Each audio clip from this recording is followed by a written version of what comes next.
Dorothy Tarkwal. She is the director of she is the chair of Friendship International. So and especially Netherlands. And I hope you'll be with us till the end of our session and you'll enjoy the presentation. And for going to the present before going to the presentation, I would like to say a few words about today's friendship presentation. That we have already done this presentation under this theme, Resilient Life Proven Solution, with the government. But now today's we are focusing more with the for the academician and researchers, because so far we have learned that this approach has been a solution for the climate affected communities. So we are opening a door for them for future integration, and let's see how can we take this approach for the betterment of climate vulnerable communities. Thank you for being with us. Now we'll go direct to the presentation, and for the providing the more insight about friendship, transition fund, a proven solution to resilience, I will request Kaji Imdadul Haq to give more insight.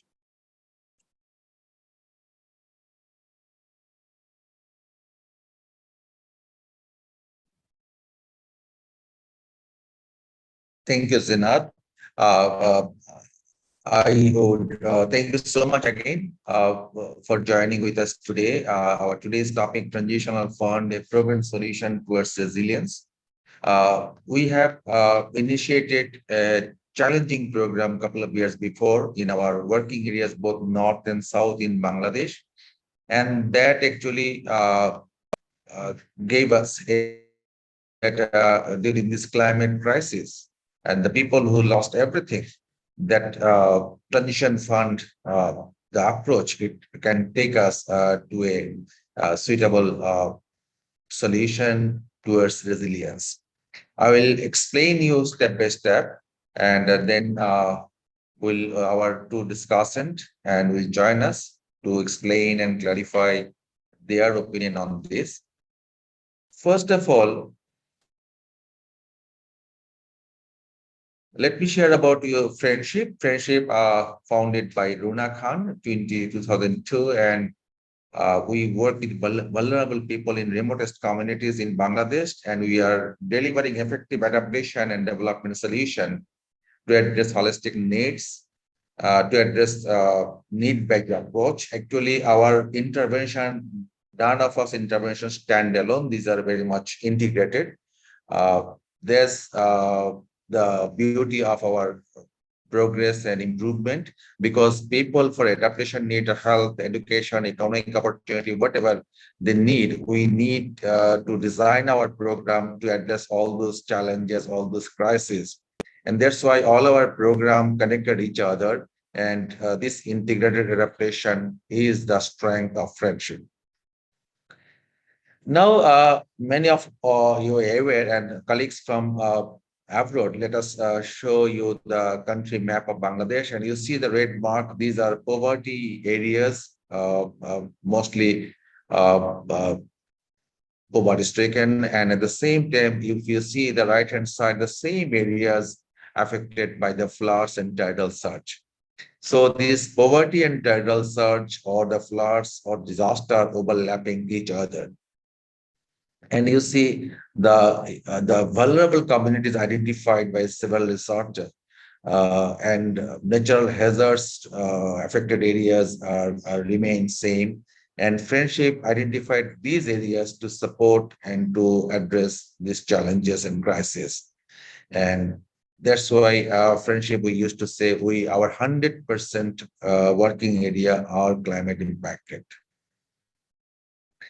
This is an approach, the way we work, we call community-initiated disaster risk reduction. I noticed our opening speaker, Runa Khan, is joined with us, founder and executive of Friendship. Welcome, Runa.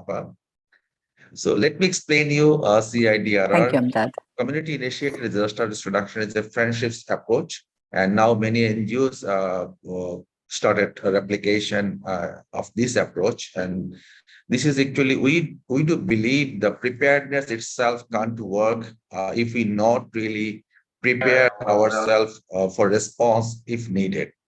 And at the same time, after response, and people remain in a cycle of poverty, so that we need to support for their next level of journey for development and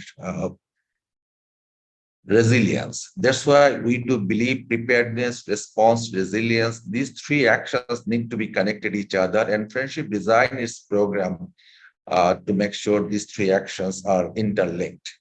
And all the challenges that our people and climate vulnerable communities facing, an NGO or community itself can't solve those problems. We need local government and other government agencies. That's why three actors need to share responsibilities. One is community, one is friendship, and one is local government. And these three actions and three actors are the beauty of our approach. And these are very much interlinked. Last several years, we are really in progress implementing this approach. And I will stop here and actually about the approach and transition fund background. And I will go for detailed presentation later. And now we'll listen Runa Khan, the founder and executive director of Friendship, uh, about the overview of today's session and our ambitions so far. Thank you, everyone. Thank you very much. Thank you, Amdad, for the floor. So I would like to start with one or 2 points on how we started Friendship. Am I there? I'm sorry that I've gone off, I think. We can hear you, Appa. You can hear me? Yes, we can hear you. I cannot see anything. Yes, okay. Sorry about that. It keeps popping up, join new meeting. So I put a cancel to that, right? That's why I got delayed. It kept saying join new meeting. I think it's all right now. So I want to start off with a bit of how we started. You know, the world today is filled with people making pilotitis. So it has actually become a name now. And when Friendship started working 20 years ago, it was not even the concept of working with climate, because that was still a bit of a, like, COP had just started, and 6-7 years before that, and people like Professor Selimul Haq, all these people had kind of started understanding, but it had still not reached the public. But 20 years ago, it was then that we discovered that there were people who were being left totally out of the mainstream.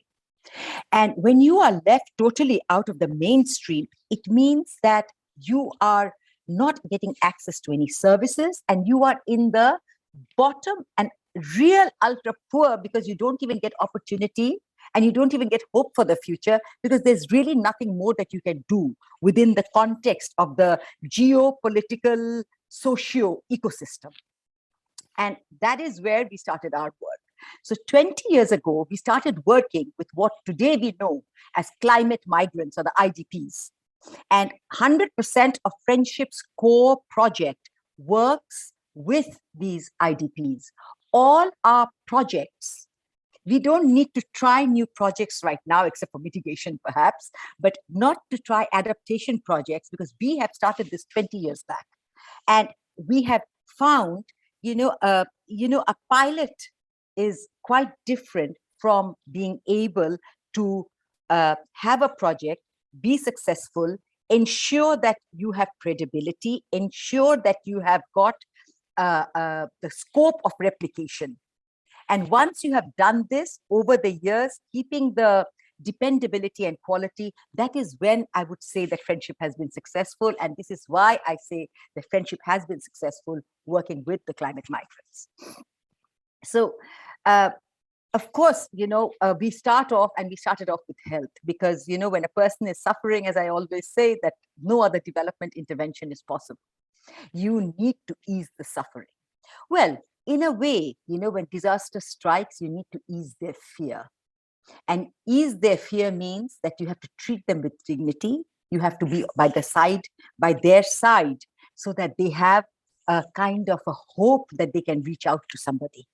Then you start easing suffering, because suffering is a very difficult, it's really stops a person from moving forward in their life of anything, whatever opportunity they have, they can't even recognize that. Therefore, we started off with health. So health was primary, but then because these were areas which were always impacted by climate, we of course started our climate action projects. So poverty, so saving lives was primary, along with saving lives during disaster. Then preparedness for disaster, which comes all under our uh, climate action programs, and of course rehabilitation. And then of course we do poverty alleviation, because without that you cannot imagine them to become part of the mainstream, which however much we try to become, we are really having all our goals and all our directions and scopes of becoming a mid-income country, we must not allow the 42 new million to pull our economy down. And we have to work with these people, complementing the government, complementing the government, because I don't say we supplement it at all. And we fill the gaps of where the government cannot reach. We just fill that gap to make a whole, and a synergy with together. And certainly, lastly, it's empowerment. So poverty alleviation, climate action, saving lives, climate action, poverty alleviation, and empowerment. Because without empowerment, when you leave a climate migrant behind, or when they migrate, they cannot restart their lives. So this is the theme of Friendship's work. And of course, we work through 6 sectors of education, health, sustainable economic development, inclusive citizenship. What did I miss out? Cultural preservation, and poverty, of course. Now, I realized very soon, because we were dealing, I think, with climate migrants, we realized very soon that there was a big gap happening. The gap was between when we gave them a relief, we prepared them for a disaster. Then disaster struck. You cannot do anything. Just you have to ensure that you can save some lives, and that it's not as harmful as what it can be, because you prepare them for it. But relief comes. After relief, they have lost kind of everything. And once they lose everything, you can do rehabilitation with them. But it is not enough. Giving them a house and a latrine and a tube well is not, it is a lot, but it is not enough, because you need to empower and ensure that they can restart their life.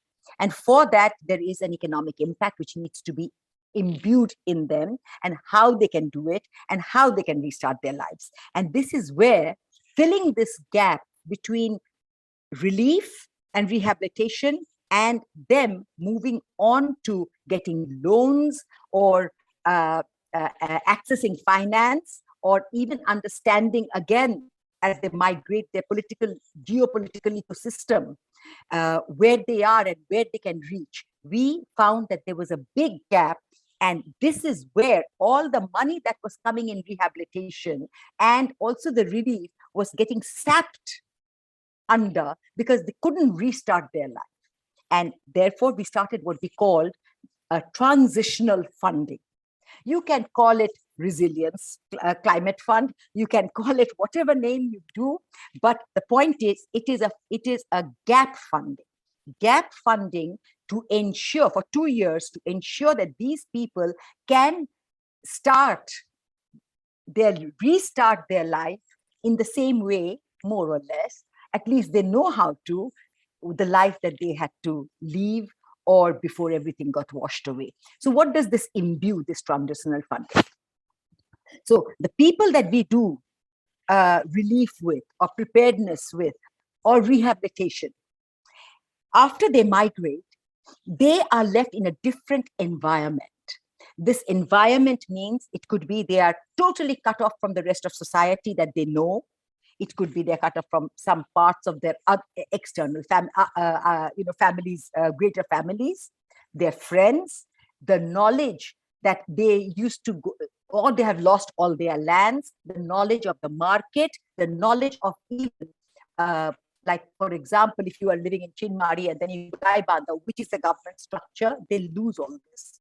So what we do is, and also, of course, they don't have an income source.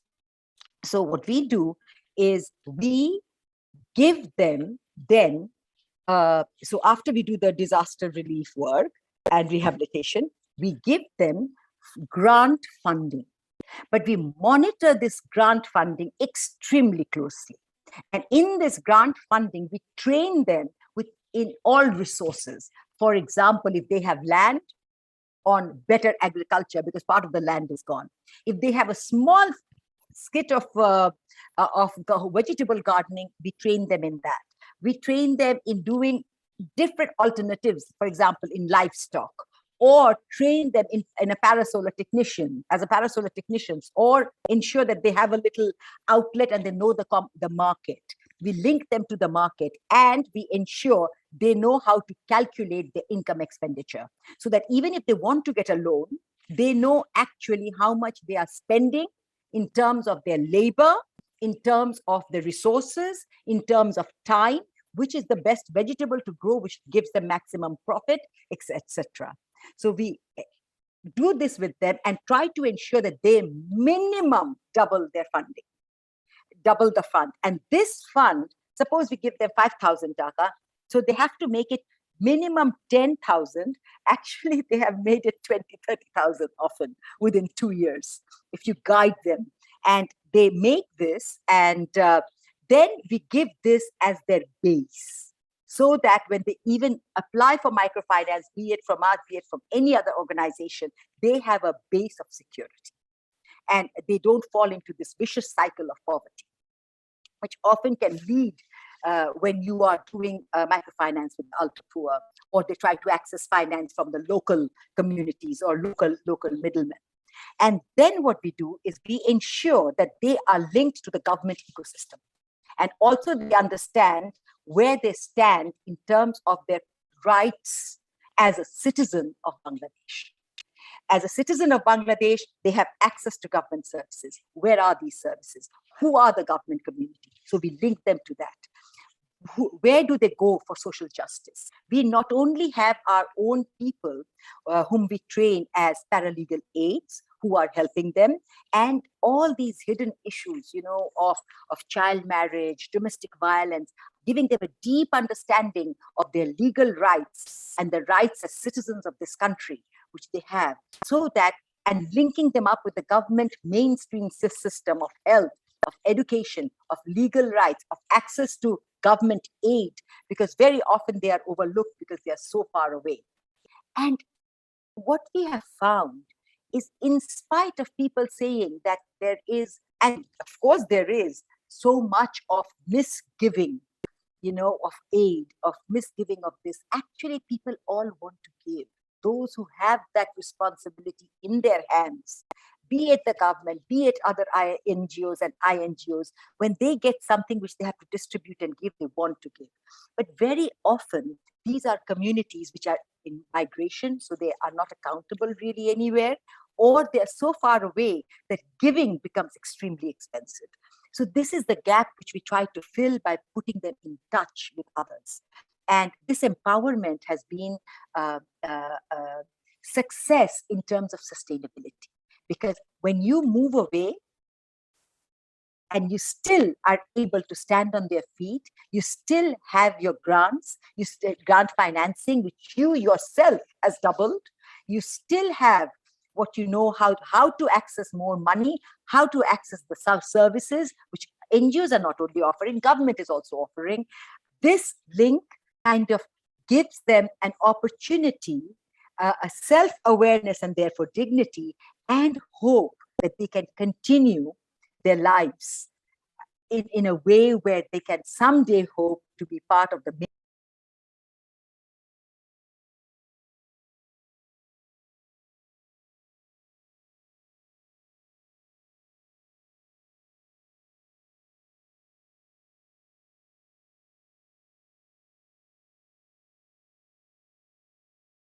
very sorry. I don't know. I'm having this connectivity problem I've never had before. So this is how we kind of move towards this. We started working with the Luxembourg government because it took a few years because there was always the money funds for relief or there was the funds for development, but we needed a fund in between, and that was not easy. But we are very grateful to our partners who trusted that the need was there, and we have found immense results. So it's something which is not a pilot, but it is something which is not a pilot, but it is something which we have been doing over the last so many years. I'm sorry if some of you cannot hear me. I hope it's better now. We can hear you very well. Okay, thank you. From Vikas, Mr. Malik wrote that he couldn't hear me very well, so I was just wondering. So, thank you very much. And I really wish a very good session to all our panelists, and of course thank you, ICAD, for the invitation. Thank you so much, Appa. Thank you so much for sharing the reality, hope, inspiration, and pathway to reach the goal. Thank you. So now the intervention of Resilient Fund will be shared with us by Kazim Dadul Haq. He's the Senior Director of Friendship. Thank you. Thank you. And actually, I was very deeply listening Aruna Appa's speech. Actually, it's not only the transition fund or particular avenue, whole climate crisis she defined and how to address. And we are struggling last several years, 2, 3 decades, how to address this crisis. And she clearly mentioned, there are plenty of things we can easily address, and beside the global agendas, so that we can delay the suffering of people, at the same time strengthen our adaptation. Now let's back to the explaining you the I'm just unfolding Runa speech. We know very well that poverty and disaster risk very much interlinked with the preparedness capacity. And if we need to address simultaneously all three things: the capacity building, reduce risk, and at the same time addressing poverty. And keeping this in mind, this is the cyclic order. If you see, you can't address disaster preparedness difficult, because if people remain in poverty situation, remain in vulnerability risk, and if depending on assistance. So we need to break this cycle by introducing economic opportunity. And this what we have taken in the name of transitional fund. And you see, while people depending on assistance, relief, support, and then in between there is a gap to be the mainstream, to be resilient, or to us develop and to start something good for earning, because they don't have capital. So we transition fund build the bridge, and we offer three major things. One is economic activities, and number two is actually if they are eligible for social safety net coverage of the government, we connect them with the government. And at the same time, if people produce their product, and whatever it is, vegetables or non-agricultural product, if they don't have market, and if they have barrier towards market, if they don't have, they can't sell their products, so they will remain in poverty even though they produce. That's why to address this poverty mapping, we also initiated some idea. I will share with you now. Overall, the transition fund actually to minimize this gap, what Runapa mentioned very clearly, gap between the relief dependency, aid dependency towards resilience. And at the same time, we help them to gain some capital. If they don't have capital, they don't have access to the finance market. They don't have access to financial opportunity. Even many microfinance organizations do not trust them to give loan or assistance, and because they may not able to repay.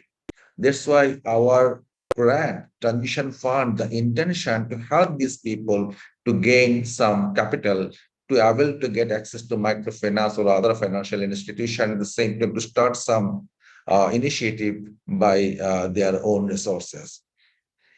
And to do that, the whatever knowledge they require, they don't have knowledge adequately, and they are not really about the ecosystem. You know, our ecosystem, our facilities, resources, our climate, our disaster pattern, everything changing every day. So we are also helping them, and at the same time, the facilities scope around they are really hardly about those things. Sometimes these people feel themselves excluded from the mainstream, so we helping them to be connected.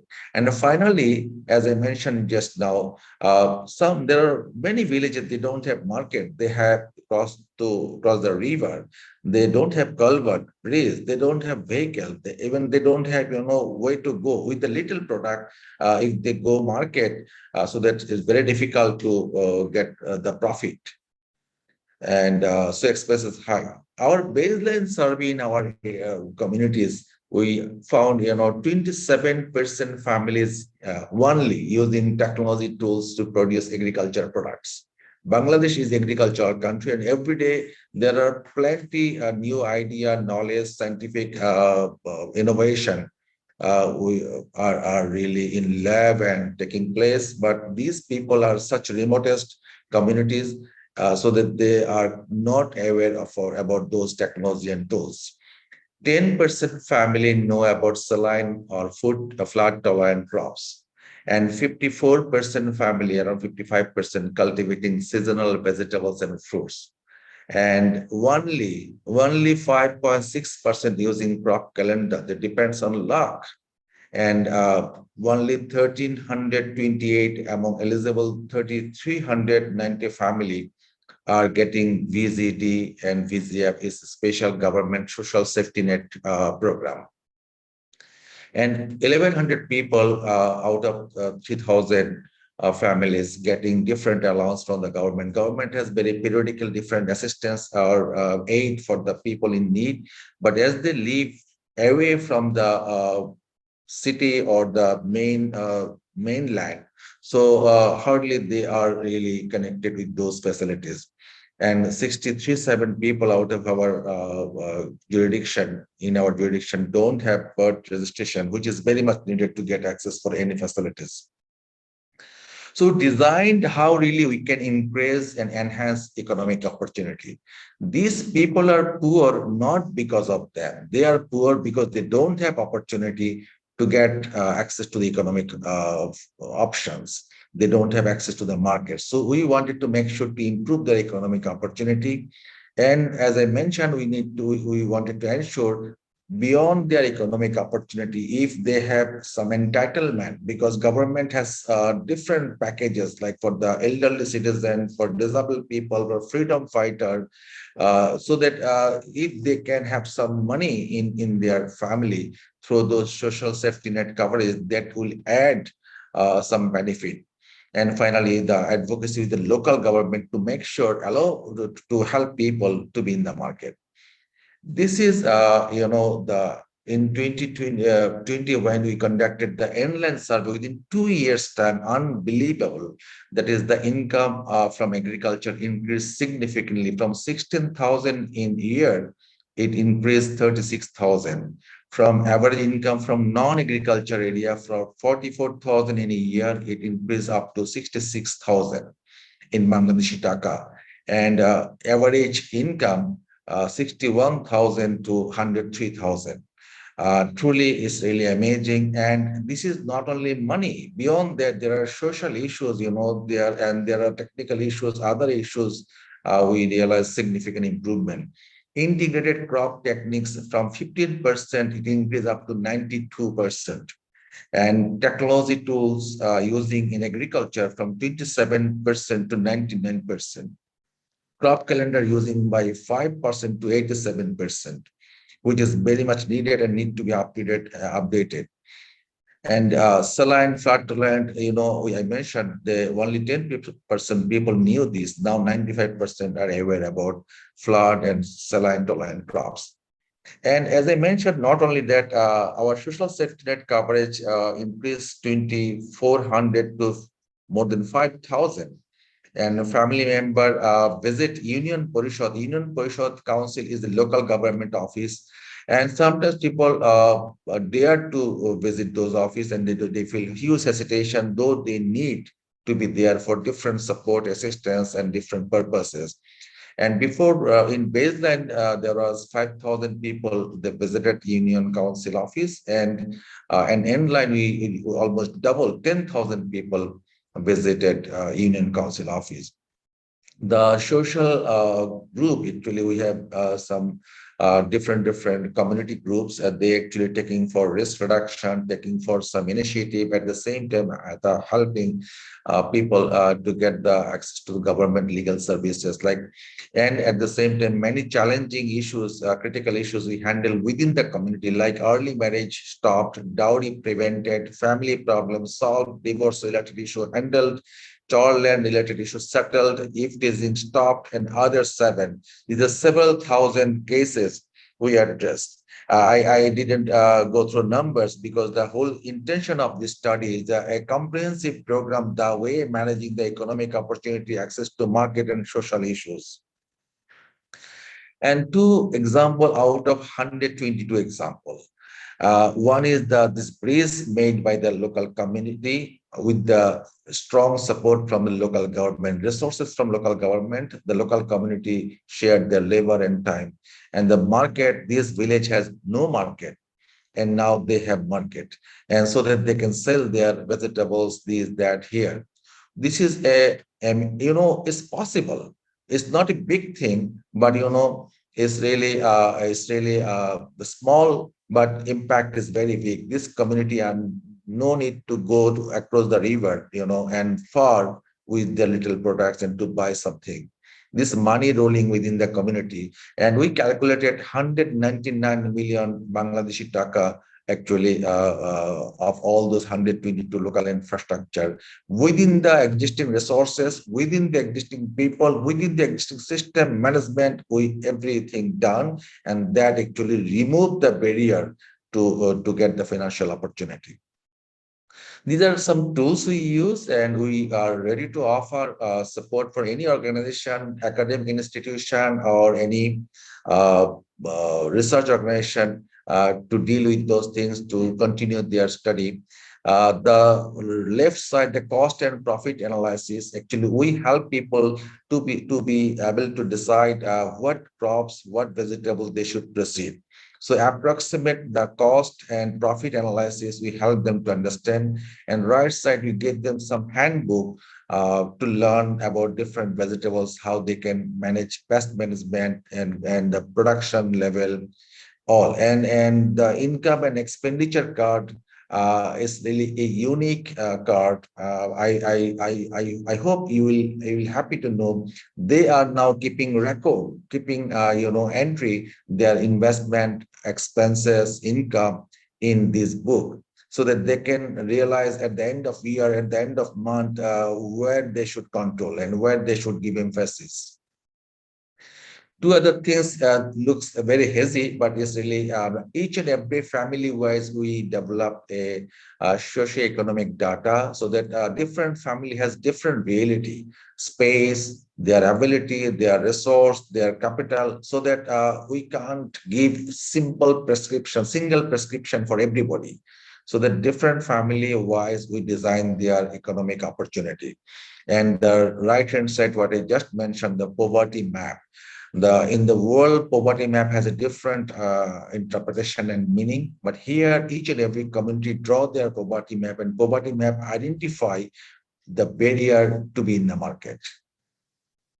So finally, as I mentioned before, around 90, more than close to 100% now using technology tools, 96% family using natural manure, 96% people cultivating seasonal crops, fruits, 87% people using crop calendar, 5,777 members from 33,000 families now under government social safety net programs, and 10,000 times visited to 10,000 people visited Union Parishad.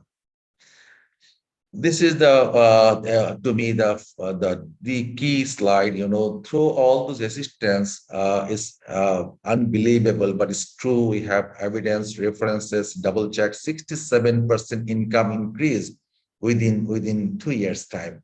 I think we need to all researcher, academia, and the practitioner, those who joined today, please look back and lend your hand to make sure with simple efforts how really we can bring differences in their life.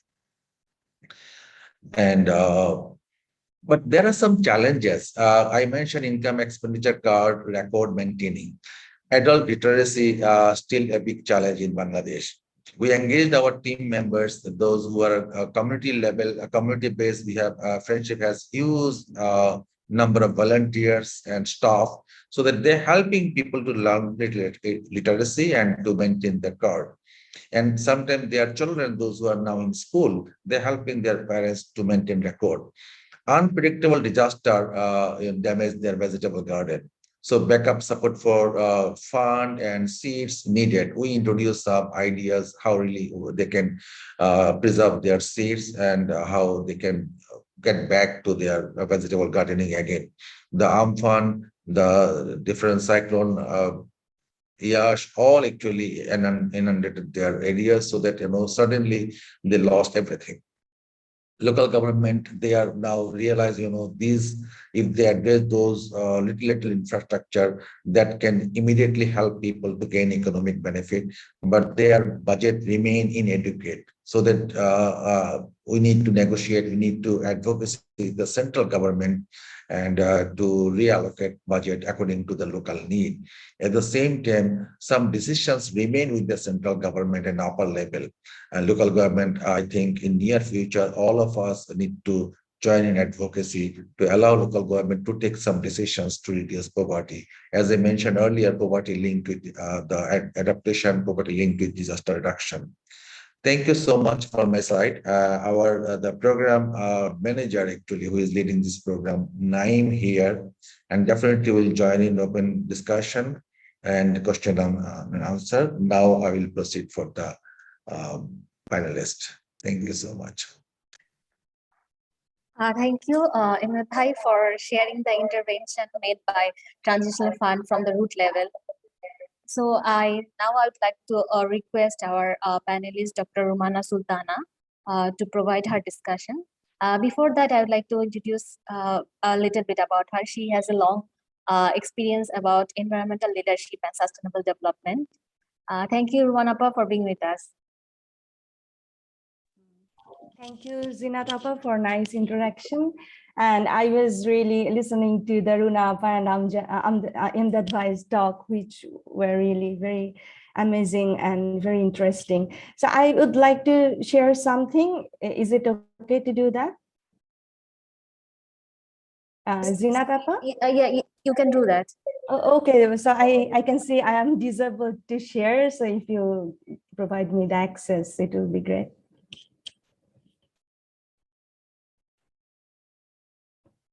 Thank you. Now I can. And thank you, Imdad Bhai. I was really surprised to see that their income increased 67%, which is really amazing. And it actually let us know that how much we need this source of fund. So as Zinatapa mentioned, my name is Rumana Sultana. I work as an assistant professor at the Center for Sustainable Development at the University of Liberal Arts, Bangladesh. And thank you for sharing your slides beforehand so that I get some time to study and understand how friendships work is going on. So I would like to highlight some part of the friendships presentation as they mentioned, and would love to compare with other entities who are working in the same field and what the countries countries' initiatives can look forward. So on that part. So if we see that, also Runa Appa mentioned, so our country is very vulnerable to climate change. According to German Watts Climate Vulnerability Index, it is 7th most vulnerable. So in the agriculture sector, also for the farming communities, the community friendship focused on, there are actually threefold approaches by the government, also all the governing bodies. So firstly, the country is trying to build resilience of the community people. At the same time, the country is also trying to ensure food security, which is very important for the agriculture community and the sector. At the same time, another important factor is that agriculture is one of the contributor of global greenhouse gas emission. Though Bangladesh contribution is negligible, still the country is trying to transition to more climate adaptive and climate resilient agricultural practices. And when there is climate shocks and any change in the agricultural pattern, or we are saying it as transition, there are fear of job losses in the farming communities, and also in the there can be job shifts for them. So for the international audience, there is a brief of Bangladesh. So there is more than 160 million people lives here, and 50% of them are men, and nearly 40% people are engaged in farming and agriculture. It can be crops or non-crops production.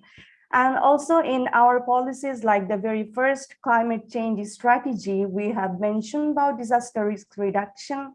And within our recent nationally determined contribution, we are committed to reduce our greenhouse gas emission from the agriculture sector.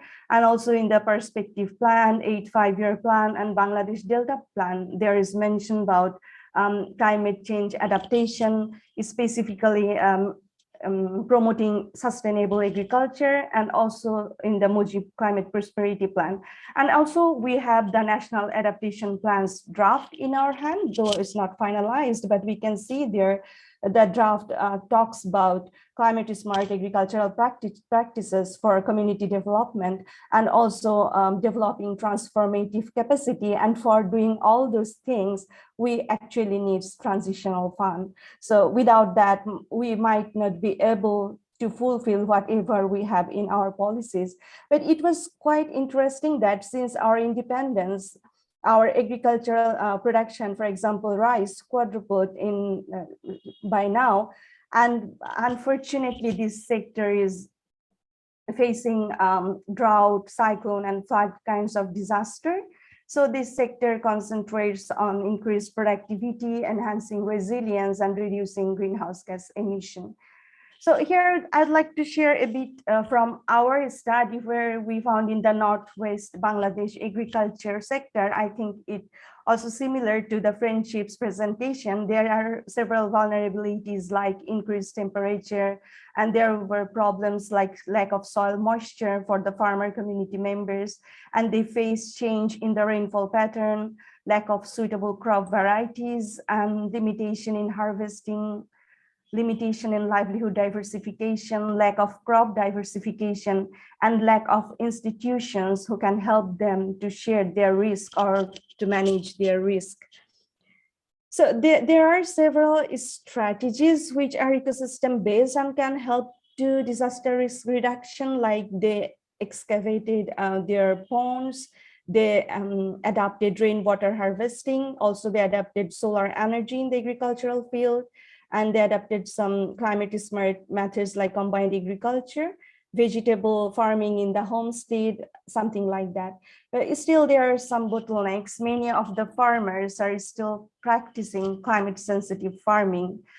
The reason might be that many of the farmers are not yet under the umbrella of transitional funds, because to adapt with climate smart agricultural technologies, they need some source of funding, because initiation is not that easy for the smallholder farmers within their capacities. And also there are conflicts among big farmers and the smallholders in the community areas, because sometimes big farmers are in a position to receive any kind of assistance from the donor agencies. At least smallholders feel something like that. So there is some problems, and also there is limited documentation for farmers' health and safety nets. So as we can see, friendship presentation, they had mentioned about how they use the transitional fund for climate resilience, or building climate resilient livelihood. I would like to add, if we consider this fund for every part of agricultural value chain, so then might be those initiatives will be more successful. For example, in the production stage, smallholder farmers, different farmer associations, and input providers are involved. So for them, we need climate smart farming skill development. Friendship very efficiently did that, and they showed their result. And also for harvesting and transportation, there is still some more fund needed, because production is not the end. So for any communities, when they produce, they also need their crops to be harvested properly in a timely manner and to be transported to the town or city areas. So for that, if we think of transitioning these areas with systemized labor contract and timely and cost efficient transportation. And in the next stage, there are also primary processing and storage involved. So there are some transitioning initiatives, like preparing quality cold storage for storing the crops. So we need some funding in this phase, and also in the secondary processing stage, and the distribution, and the last marketing stage. So in these three areas, a transitional fund is also required in terms of reducing carbon footprint, because in these areas, farm laborers and workers are also involved. So if we can extend the umbrella of transitional fund and bring these workers under this umbrella, that will be much beneficial. So there are several initiatives by government of Bangladesh and other agencies which is related to transitional fund, but always the name is not transitional fund, as Emdad Bhai and Runapa mentioned, so in different names. So if we broadly categorize their initiatives, they actually use this fund, or this fund mostly help to enhance productivity. And also there were mentioned about innovation in friendships production. Also, we need innovation in terms of technologies, and we need some process to implement them in the farming areas. And also there is a need for diversification. Also, we can see that some initiatives has already been taken, as Friendship has mentioned, their non-crop income increased, or non-agricultural income increased during the project period, so which is really very important. Am I audible? Yes, we can hear you very well. Thank you. I saw that my connection is unstable. Okay, and also there's some fund is needed in the market system, not only in the production system, but also the support service system. And finally, women's empowerment is a very important component. And if they are engaged in economic activities in income generation, they can actually help their families and also help the community to improve. And also private sectors competitiveness is really very important. And then if we move to the next part. So what were the outcomes from different initiatives, including the Friendships one? Mostly the transitional fund initiatives helped to build resilience in the community people.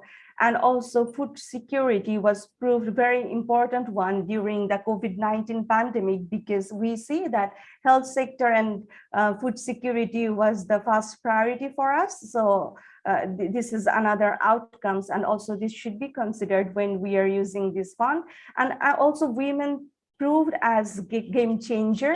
So when we include women in the funding initiatives and we help women to be productive, it really changed the games. And skill development were also there, and there's mention about proper harvesting, and there were opportunities for livelihood diversification with the funds. And there was increased and improved social safety nets, but it should be further improved for the disabled community peoples and also the elderly people's side beside the female and male farming community members. But the above mentioned initiatives or outcomes will only be effective if we can manage this fund with good governance. So I would like to bring three messages to take home from the friendships presentation and from my discussion. So whenever we are implementing any transitional fund initiatives, it should consider how it will be governed and if the stakeholders' opinions are reflected in the governance system or not. And also at the same time, women's participation and women empowerment should be one important component because it can change the game. And finally, sustainability of the initiatives should be considered because if the funding related to skill development is not running long term, then we might not see the sustainable benefits of the initiative. So it is really important to think about the sustainability of the funding initiatives. And thank you very much for your attention. And also I'd like to acknowledge my team members for the two of my slides, which is related to our fieldworks. And thank you for having me here. And I really enjoyed the presentation by Imdad Bhai. Thanks.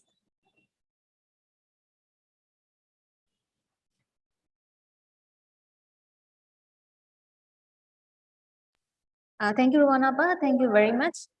From Friendship, we are really very grateful to you that you have seen our initiative under the environmental sustainability lens.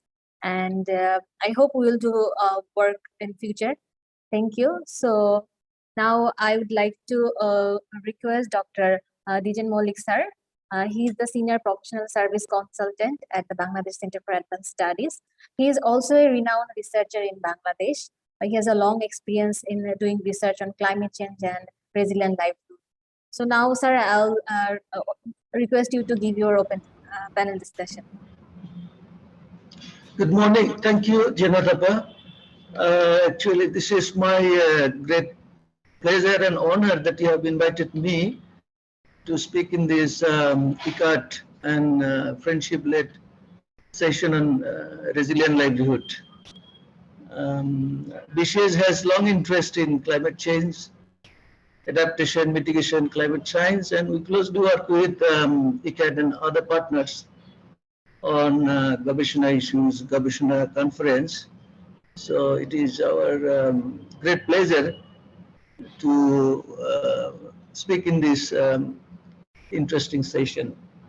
I missed a bit earlier talk by Rumapa, but I enjoyed the presentation by Kazi Bhai and then the follow-up presentation by Rumana Sultana. These are very interesting and insightful. I also see the friendship approach in the regional context in floodplain and riverine shoreland, very interesting, comprehensive. Along with your health service and medical service to the hard-to-reach population who are also climate victim, you have integrated poverty alleviation, empowerment of women, and also a strong component on climate change action with adaptation, locally led adaptation. And I see this session fit with the Gobeshona Global Conference very nicely, which is focused on locally led adaptation this year. We also know that climate change is affecting the rural livelihood, the asset base of the poor in all the ecosystem. Our panelist has already mentioned that Bangladesh government has prepared BCCSAP. In fact, they're revising this, and currently they're formulating national adaptation plan for building long-term adaptive capacity, and they have considered all this climate-affected zone, the regional need, and the sectoral needs for adaptation in this national document. And I see you have interesting elements in your project that NAB should consider in northwestern flood-affected regional context.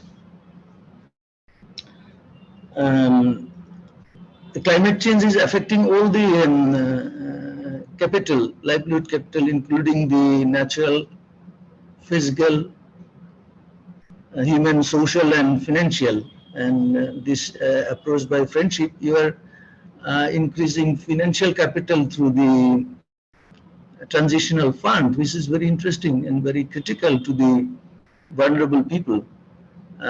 When sometimes the microcredit don't work with the poorest, this transitional fund give them the basis for rebuilding their livelihood in this critical time. So I think your approach of this introducing transitional fund for the climate victims is very innovative in this regional context. And you have already showed through your presentation that there is good outcome of this transitional fund for the community in terms of economic empowerment. They can raise their income and also purchase necessary basic things, food and other items during this. And in addition, this also come up with social benefit that you have mentioned in your presentation, which is very interesting. So the transitional fund for the poorest is one of the key bases for addressing the vulnerability and building their economic capacity. But I think we should also consider other elements of adaptation. I had a look at your approach of CIDRR, which is a bit humanitarian aid focused, but for building long-term adaptive capacity, you have to consider the adaptation elements in your framework, which is long-term, humanitarian, at the same time ecosystemic response should be included in this framework. That will have long-term impact on the community for reducing vulnerability as well as building resilience and rebuilding the rural livelihood that you are concerned about. So that is one of my suggestion to improve your approach and activity in the field.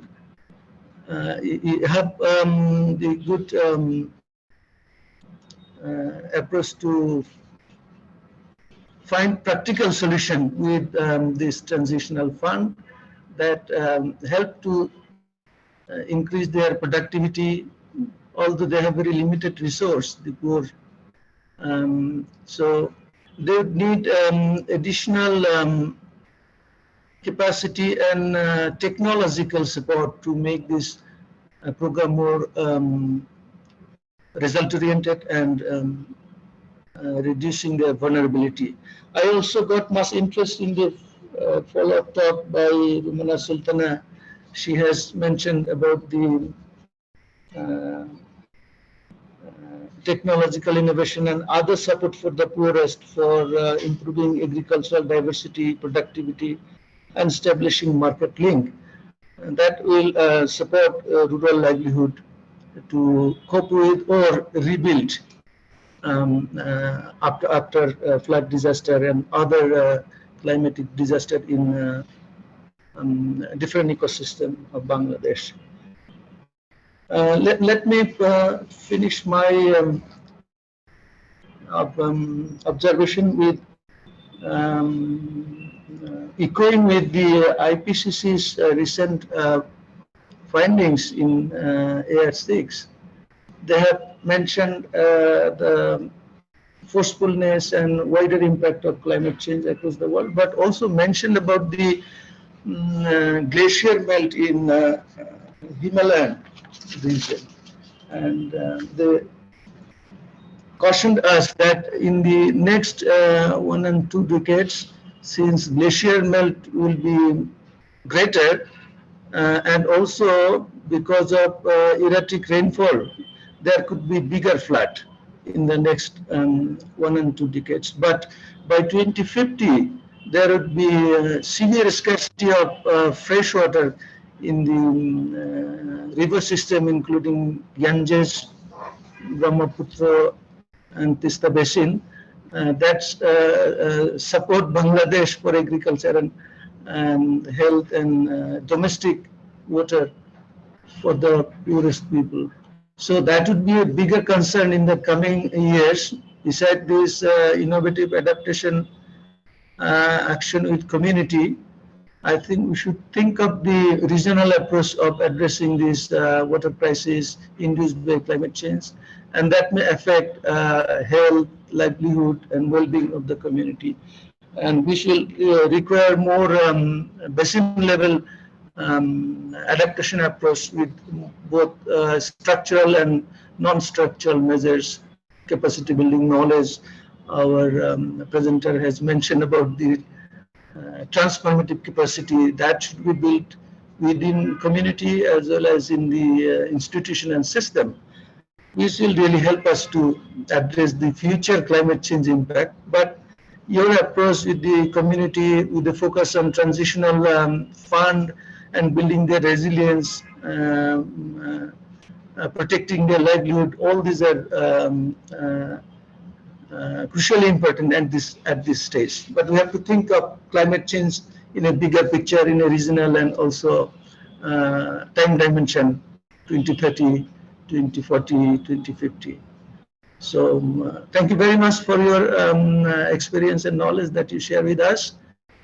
This will help the academics, researcher, and practitioners, those who are addressing practical problems with the community in different ecosystem. Thank you again.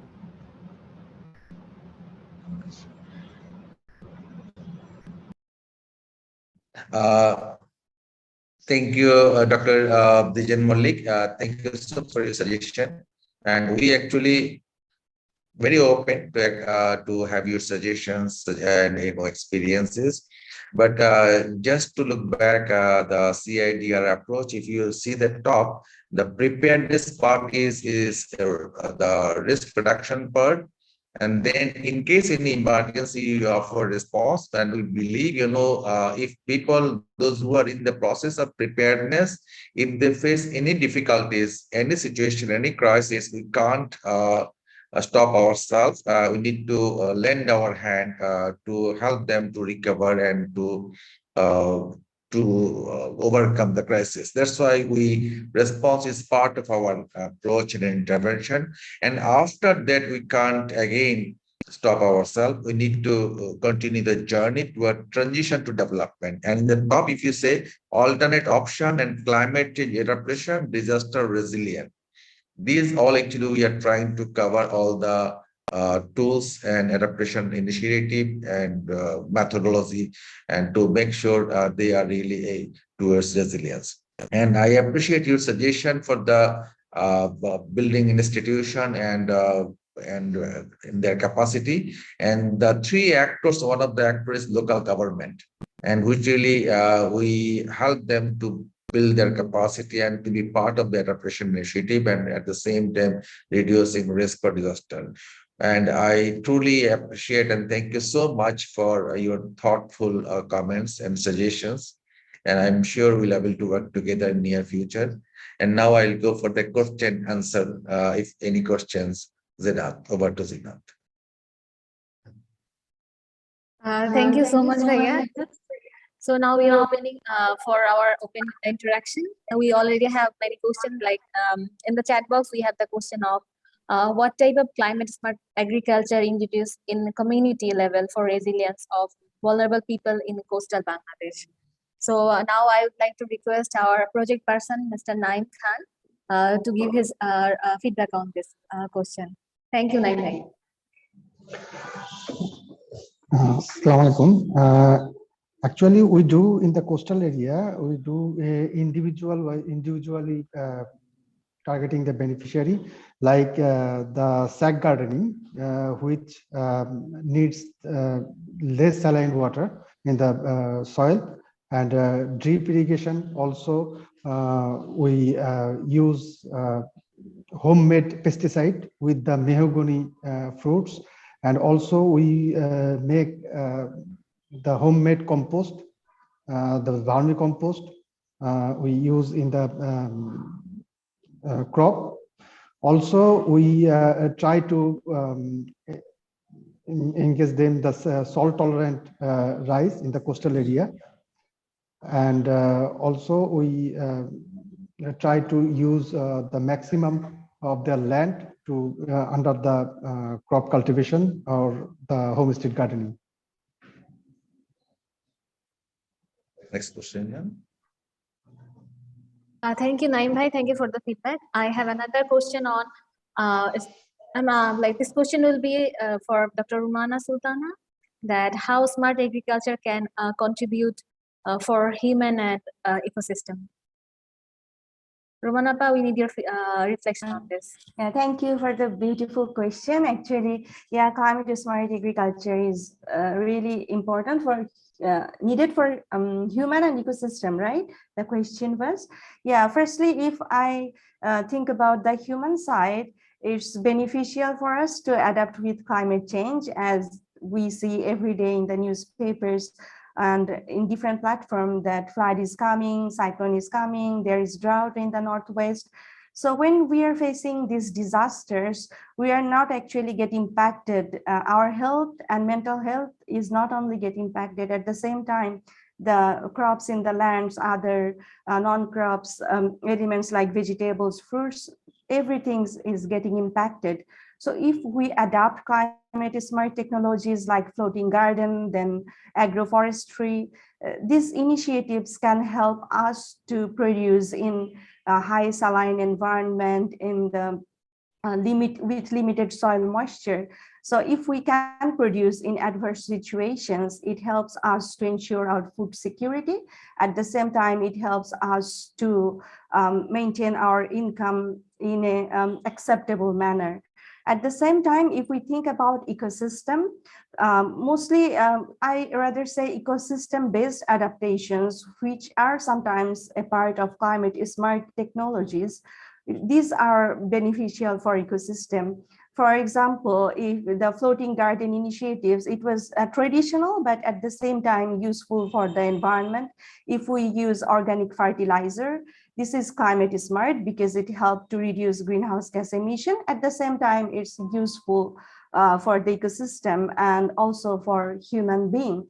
So if we think of a agriculture which has less environmental impact and can adapt with disaster, human and ecosystem both will get benefited.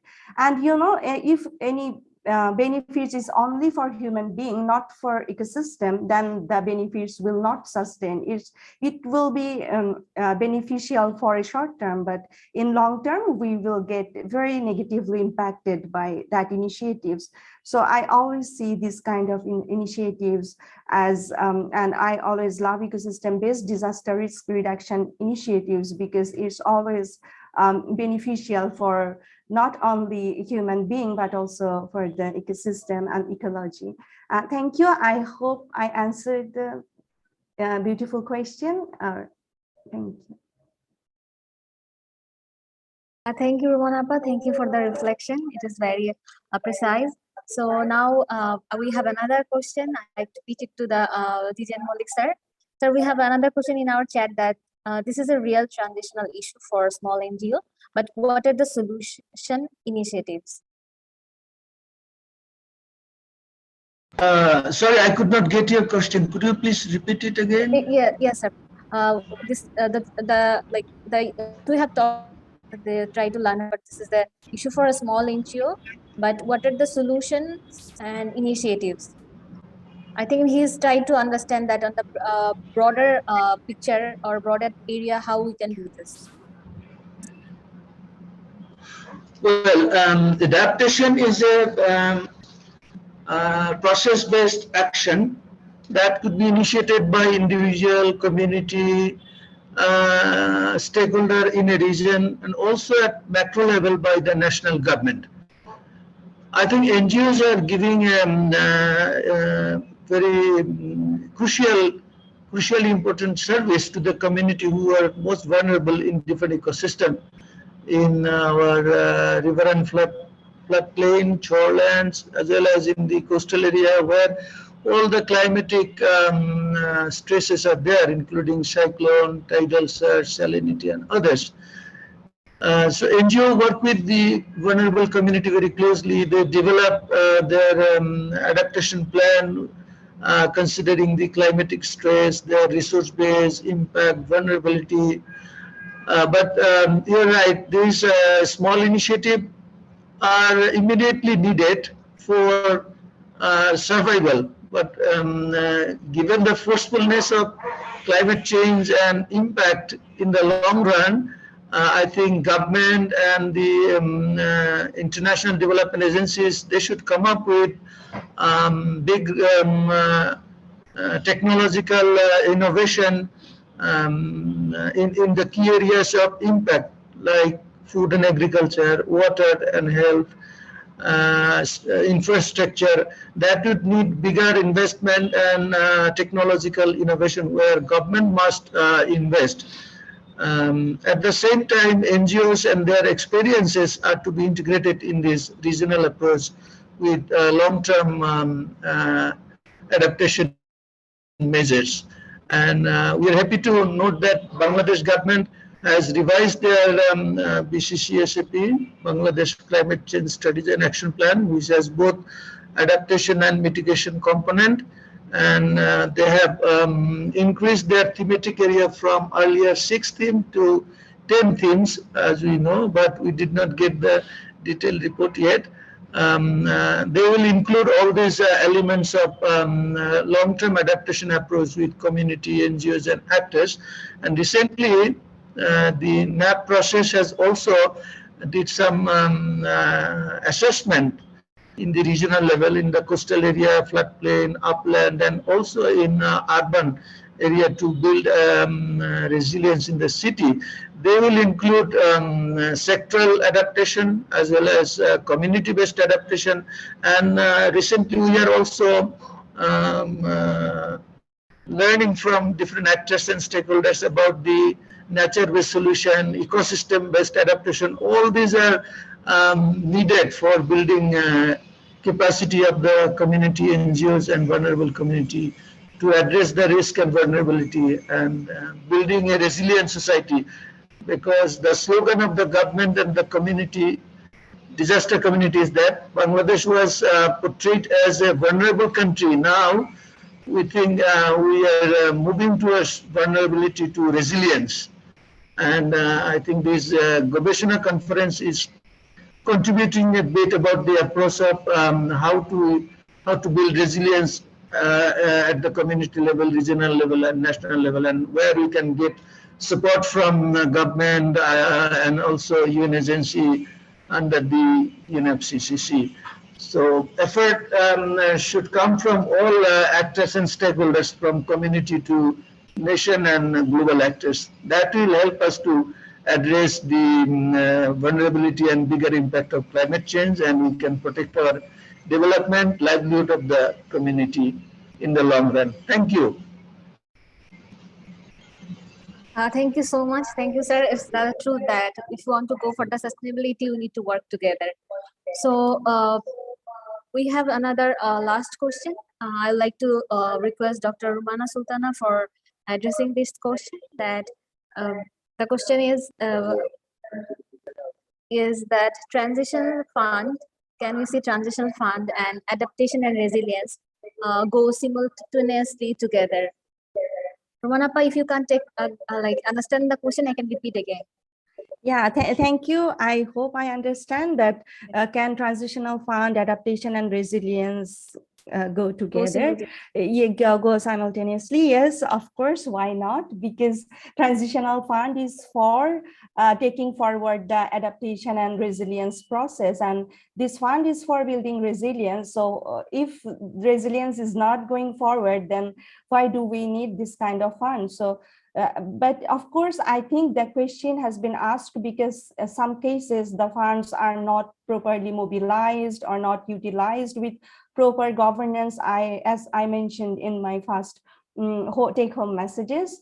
So if these things are ensured that there is a proper governance system for utilizing the fund, there is proper stakeholders participation in utilizing the fund, and there are experts, academicians, employers, donor organizations, development experts, local government, national government working together to take the initiatives forward, then of course the fund will be help building resilience. At the same time, one component of resilience is adaptation, and that will be improved too. And thank you. I hope I answered. Yeah.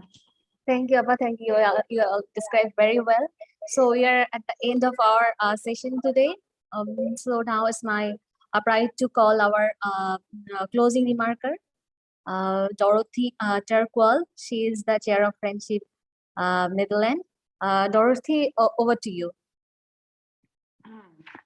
Yes, hi, your forum. Can you hear me? And can you see me? Yeah, we can hear you and see you very well. Oh, good. I am very happy to be able to join this forum, and and I've learned so much from all of you. I'm speaking to you from London, so I'm in a different time zone and area. Thank you so much, first of all, Runa Appa, for her introduction of friendship. Kazi Amdat, you for your whole presentation of the transitional funding, which of course I know, but it's so interesting to hear it again from beginning to end. I really enjoyed Rumana Appa, your talk and your insights, and especially also that you finished with some recommendations, and I think we'll take that up within Friendship to do that. And of course also Mr. Malik, Dr. Malik, for your insights. And I also took notice of the important remark you made that climate change is also a changing matter. So if we have floodings today, we might have water shortage in the future. So we have to be very agile and mobile to deal with all these problems. You know, I came to Bangladesh for the first time in 2007, so I'm 15 years with Friendship. In 2007, it was extreme flooding when I arrived, and later in the year there was a Cyclone Cedar. So I was from the first visit actually very well aware of how climate was affecting. We didn't talk so much about climate change, but climate affecting the area. And we know that Bangladesh has done so well the past 30 years, and there's mention always in all kinds of studies about the 30 years Bangladesh miracle, and that's not only economic growth, but it is especially on other social indexes like health and education and women empowerment. So applause for that. But we see indeed that there is climate change, and that there's a lot of vulnerable communities that are actually not attached to the mainstream. And that's why I was very impressed by the work of Friendship and decided to align myself so that we can also become a voice of the vulnerable people in those faraway communities in the richer part of the world. I think, the challenge is really that we need economic growth. The poor people need economic opportunities, and the challenges of climate adaptation and climate change are sometimes a bit contradictory. And so we need this new mindset. We need to look at things in an innovative way. And I think the Transition Fund is a very good example of this, that we take that we break open a sort of existing frameworks and redefine how we can best help people in their interest based on their needs, so that we take a new look. And yeah, that was I think we can build on this. Thank you all, and I think from the phrase "from vulnerability to resilience" is key. And I wish you all the best. And I was really happy to be here this morning. Thank you. Thank you so much, Dorothy. Thank you for the remarks. Now we'd like to end our today's session, and thank you everyone for being with us and your question and queries. We'll love to share our meeting notes after this event. So thank you, and hope you will join friendship in our future events. Thank you very much.